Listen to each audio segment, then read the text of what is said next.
afternoon, good evening, and good night to wherever you are in the world. I'm a little short of breath a little bit. I've had a heart valve replacement, as you all know, last month. Well, now it's the month before, so it's 2 months. But I don't know. It takes a little while to get back to normal. This book, I just might mention it while I'm it's called The Master of Universal Legal Technology, and it's on the website, Common Law website. Have a look and you'll get the details, and you can actually read it there, or you can download it from Google and take it up to Officeworks or someplace like that, where you can get it printed, because there's quite a lot of pages. But it's a great little place to start off, because it's got a lot of all kinds of law, common law grammar, everything in there. It's a great place to start. Now, what I've been thinking about recently is that in Australia, I came here in the early 70s and got citizenship more or less straight away, because I worked for the government, and things have changed so much. Now, even in the 80s, you remember here in Melbourne, you go get the Age, and the pages were full of opportunity jobs. You looked on Saturday morning, you went through the system and you said, oh, okay, and Monday you rung up and you got an interview and you got a job. Well, everything was good in the 70s till the Labour Party got in. After years and years and years being in the wilderness, I think it was in the 40s. As soon as Whitlam got in, he got rid of the Queen, he got sacked. Then Hawke got in and took an oath to the Queen Elizabeth. I mean, we ought to be careful with Queens, because we have the Queen of Australia. And you have Queen Elizabeth II and heirs and successors, as I took an oath to it on 2 occasions, Army and Reserve, and in police, right. But anyhow, this is very important. Whitlam got rid of the Queen. Hawke got in, took an oath to Queen Elizabeth heirs and successors, and of course he got rid of it, pretended there was a referendum, and since 1986, the Act of 86, we have a republic, and they've kept it a big secret. Things were bad enough, they got back in again now. And look where we are. Remember the recession we had to have? Well, we've got it again, because we are stupid. And today, the reason for a lot of that is called branch stacking. If you look around, you have to spot the Aussie, because there ain't any left. If even one of my grandchildren said, "How come on TV there's very few Australians in advertisements, as if we don't exist anymore?" We don't, because we're stupid, and we allow this Labour Party to carry on. And of course, the opposition. They're about as useful as the proverbials. They're just another brand. In my personal opinion, we need Pauline Hanson and we need the Libertarians. They should be the 2 preferred parties, and then we vote between them. The other 2, they're part of the system. The system is totally stuffed, and so are we. Now, I'm just going to mention a few things about fines, and I showed a few clips from programs that will add to the argument. Now, as we all know, when you're registered as birth, you're owned. You've given up ownership of your car, everything when it's registered belongs to them. So as far as fines Victoria is concerned, and the fines in other states, when you get a fine, just remember, you're just a keeper. So send the fine back to them and say, send this to the owner, and find out who the CEO of your road authority is in your state. Vic Roads here. Well, the CEO owns the vehicle, so they're responsible for paying the fine. Now, it may not work, but it'll upset them and give them a bit of a hard time, because Fines Victoria now kind of doesn't exist anymore. They're not a proprietary limited. They're hidden in the so-called Justice Department, which in itself is a joke, because it's not a private company. And they've bypassed the courts. Now, a High Court injunction needs to be taken out against Vic Roads to stop them bypassing the courts, because they'll send you a reminder to contact them within a period of a week. If you don't, they'll suspend your driving license and your registration. It's not lawful. There's no law in the country. Councils, which are just private corporations, they are not local government. We had a referendum to say They weren't a local government. Yet Albanese, which has been indicted and convicted by the common law court, paperwork in The Hague, waiting for paperwork to get activated because of the wars. It's going to take some time. He spent over $4 million telling us we had a referendum. And of course they ignore it because they're a private corporation. Now our police forces are privatised, sadly. The Labour Party have destroyed the Victorian police, and I don't know about the other states, but it's probably the same thing. We need to go back to basics there as well. Oath of office, incorporating the Constitution, and an attitude of change on the police side, and an attitude of change on the other side, because it's out of hand. I mean, without the police, things would be absolutely worse than they are, and they're bad now because they just can't keep up and they can't get good cops. And it's sad. And any ex-cop is disgusted with what's happening now. And it's our fault. We've allowed this to happen to the police. We've allowed it to happen. We keep voting Labour Party and then we allow all these other clowns. And we're in a situation where Spot the Aussie should be a competition. The media, they're absolutely disgusting. But please God, things will change in November in the USA, and that will knock the wind out of their sails here. And when you send paperwork off to Vic Roads or any of these organisations, do not send it to their post office box. Send it to a physical address and register it. They'll get it. They'll ignore it, but they'll get it. So if they want to claim ownership of your vehicle, let them pay the fines. Now another thing is land. And now, even if you've paid off your mortgage, you're a tenant on your own property. They have destroyed that as well, and land tax.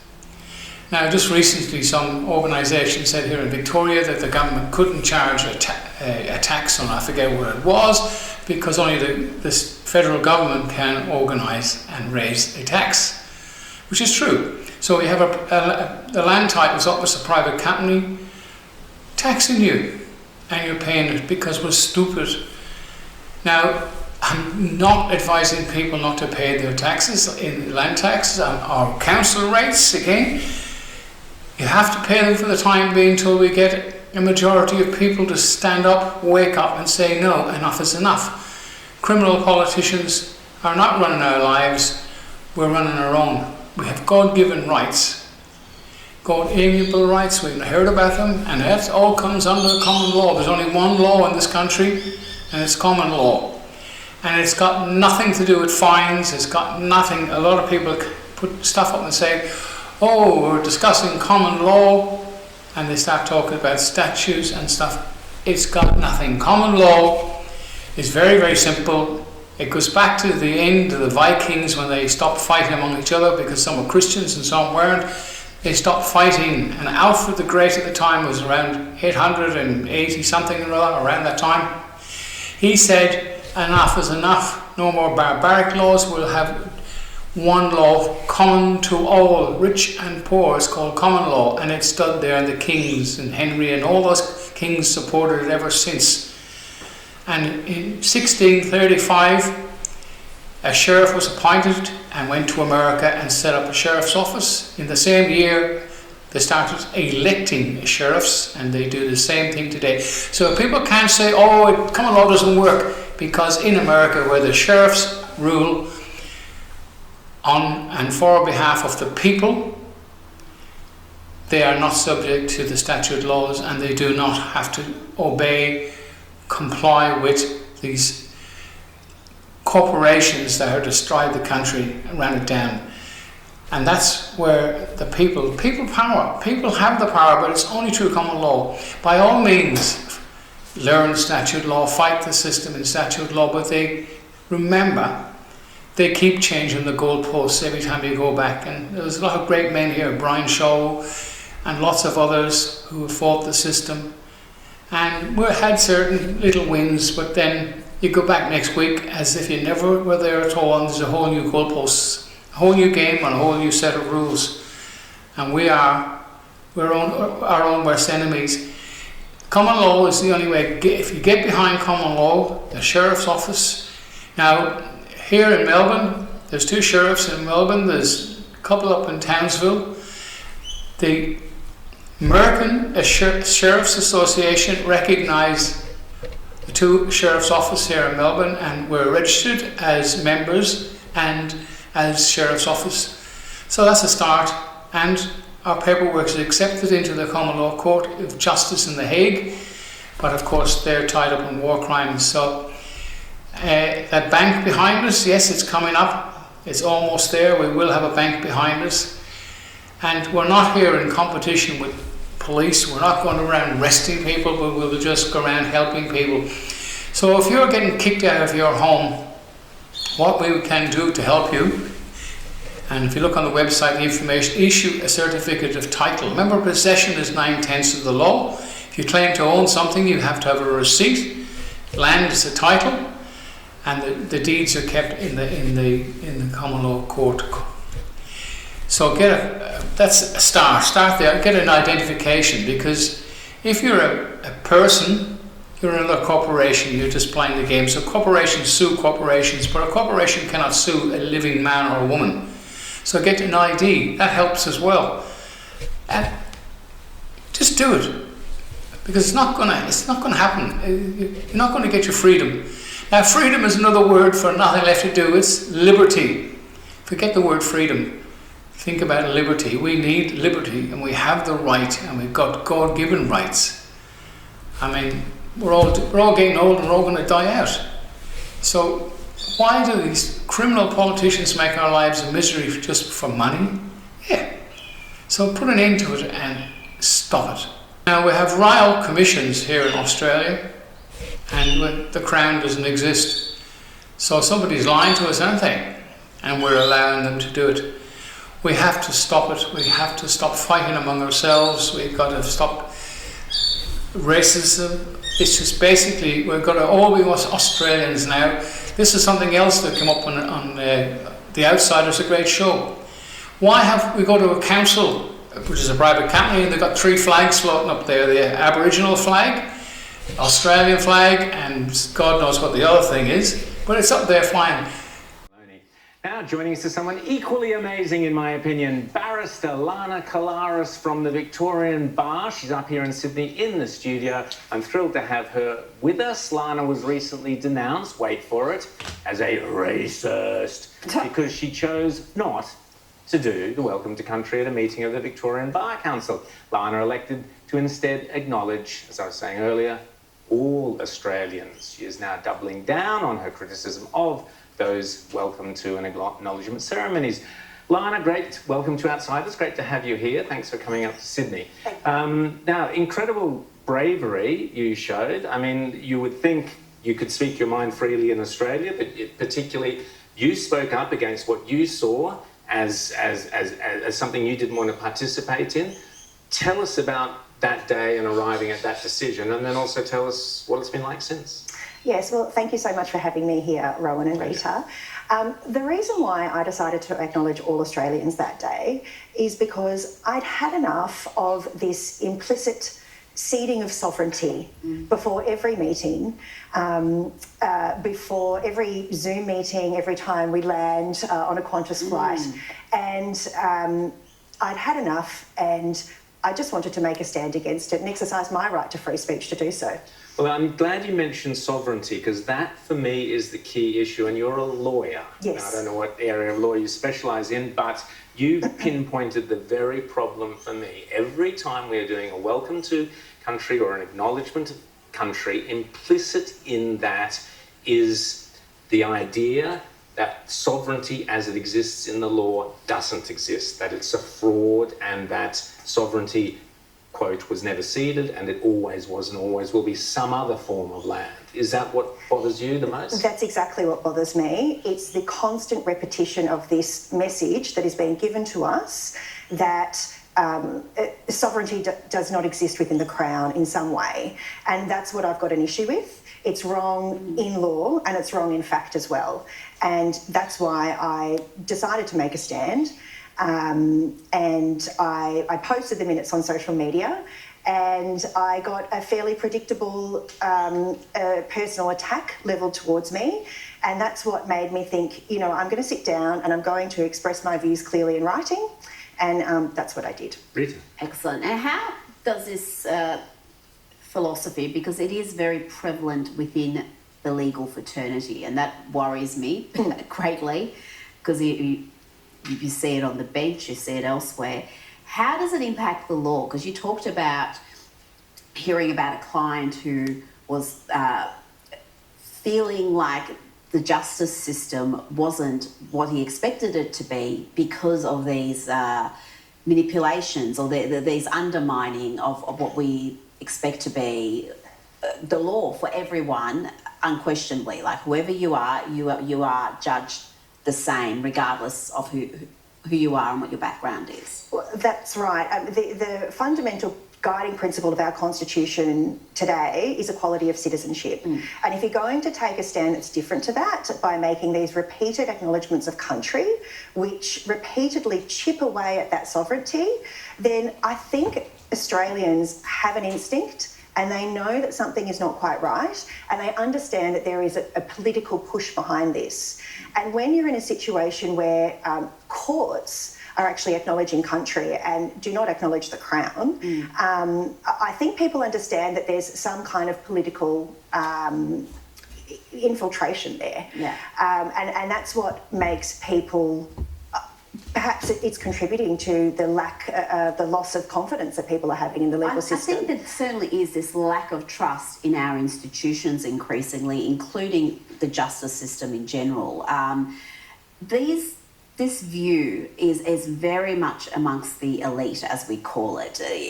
But if you speak to the average Australians, I would bet money on this, that the overwhelming majority are sick of this. They don't see a place for it. They see it as divisive, but they're the ones who are least likely to speak up because they fear the backlash. They don't have much power.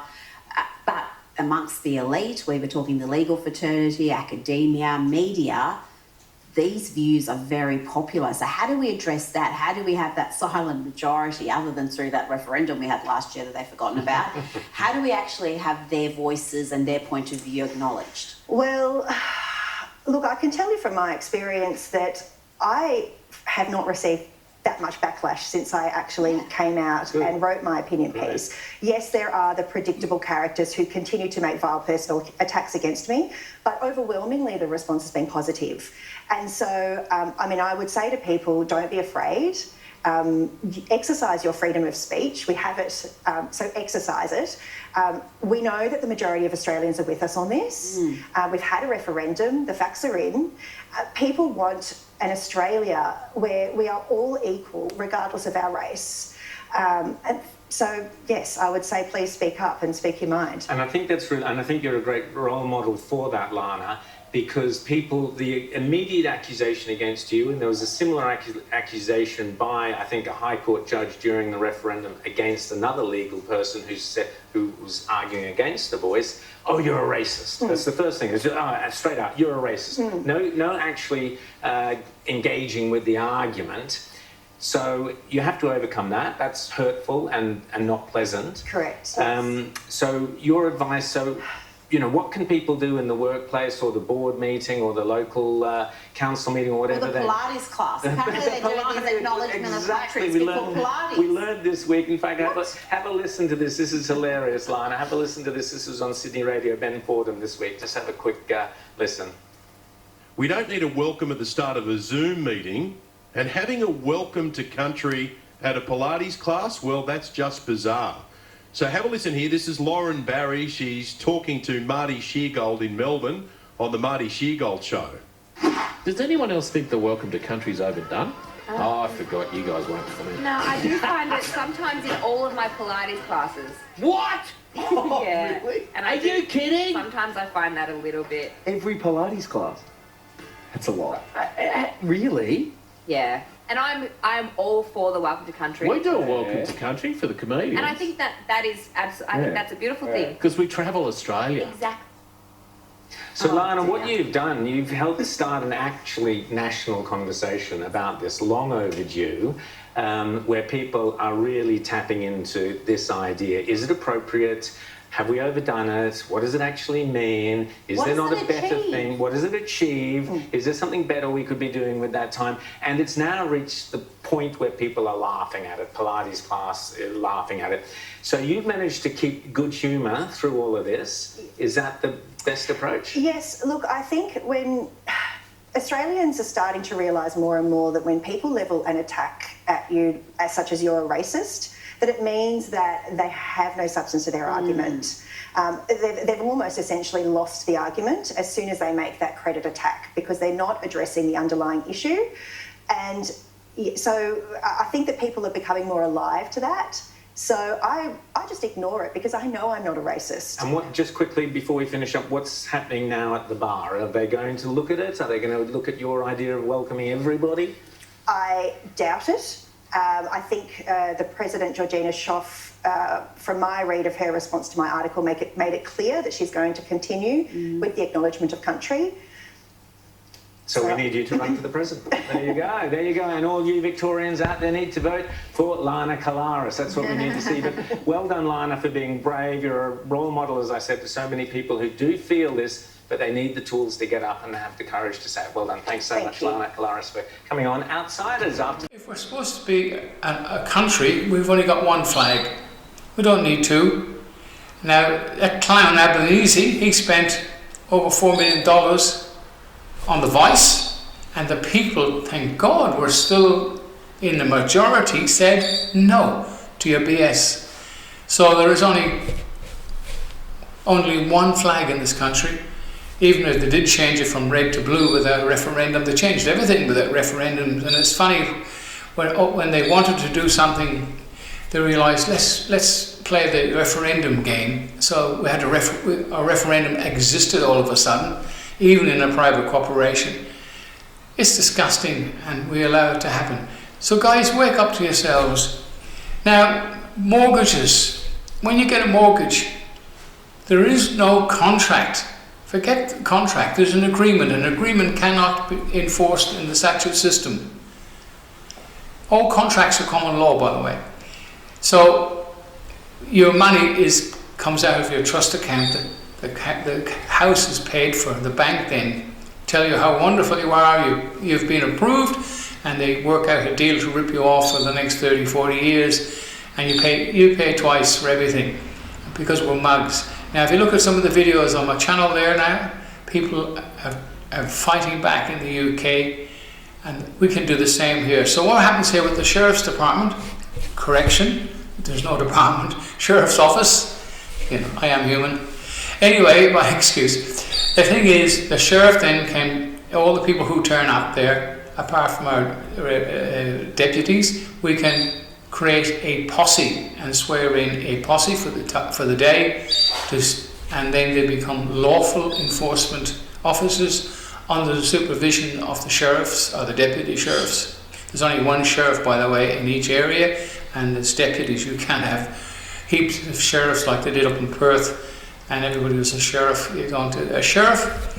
See, this is another question that comes up on emails. You have to be elected, and usually get 100 people or something at a meeting, and you have some knowledge of the law. An ex-cop would be great, or knowledge of the law, or knowledge of the desire for justice would help, and get yourself elected, and you become sheriff-elect. And some of the people in Townsville and Sydney came down to our court cases here in Melbourne, took their oath in front of a jury of 12, and the audience got sworn in, and each member of that jury signs off on their appointment, which makes it lawful. It's a very simple process, and it's lawful, and it has the authority of the people. And that's what we've got to stop. We've got to start waking up, because things are not going to get any better, especially if the Labour Party continue on here, and even if the other crowd get in, things may improve a little bit, but we've had them in before. That's one thing, being old and being around for a while, you see these people come and go, and nothing really changes for the best. Remember again, The Age and all that, and the papers there was jobs galore. They were just full of jobs, but there's no jobs anymore. When they talk about creating jobs, they're talking about jobs in McDonald's and paper hat jobs. No real jobs, no factories, nothing produced. The last few, the paper people who were making paper they were kicked out as well. So there's nothing left here, and it's our fault. So when are you going to wake up? Get off your butts. Demonstrating, protesting is all right if it's done lawfully, and it's just a waste of resources unless there's enough of you. And we've got a population of 7 million now, you know, and you've got to spot the Aussie. That's a game, by the way, spot the Aussie. What's the point of 400 or 500 people protesting? It's wasting police resources. But, you know, thank God some people care. We all have to care. Get behind. As the sheriffs, we're now members of the sheriff's office in America, and they said they sent us little stickers, support your local sheriff. And that is the way back. At the moment we're so poor, we're lucky to be able to pay bits and pieces. We need some sponsors, but I've said that there is a bank behind us, and that will cheer things up and push us forward a bit. We will have some money soon. In the meantime, I think you've got to pay your fines, unfortunately, because we have taken the leaders of the Justice Department to task. They've been indicted and convicted. Their paperwork's in The Hague. But our enforcement aspect to the office at the moment is weak because we don't have a vehicle, we don't have premises, and until that happens, well, it's really hard to run things. So we need some donations or a sponsor. There's a guy selling a mine in the UK, and it works. He says he'll help us out, but that's, you know, we've got to help ourselves. Anyway, look, I've rabbited enough, guys. It's great to get back to have a chat with you guys. We will be doing some live stuff around the street soon, talking to people about their problems. If you do know somebody who's under the hammer for eviction, especially here in Victoria, let us know. There's a number to ring. Email us and let us know, and we'll help you out best we can. But remember, you are the law. You are your own man or woman. You're not subject to statute laws at all, because they only apply to persons. If you're a person, well, then you pay the penalty. In the meantime, send your fines to the owner of the vehicle, because if they're registered, they own it. So send it to the CEO of Vic Roads or wherever in your estate. It may not work, but at least it'll deny them, because they should pay them because they are the owner. And if you know how to stand up in the statute system and make a case, you could actually pin it on them. But that's another story. London News signing off. Dr. Barry, thanks guys, thanks for watching. I'll put in a few clips of a few things that will make this more interesting. Keep watching the channel and keep an eye on Bannerman in England. I've put a few videos up. Definitely they're making a difference, and we need to do it here. We've got to start caring about our fellow citizens. Citizenships, everything's a ship, relationship. It's dictatorship. Let's get off the bloody ship and get back on the ground and under common law. Bye for now.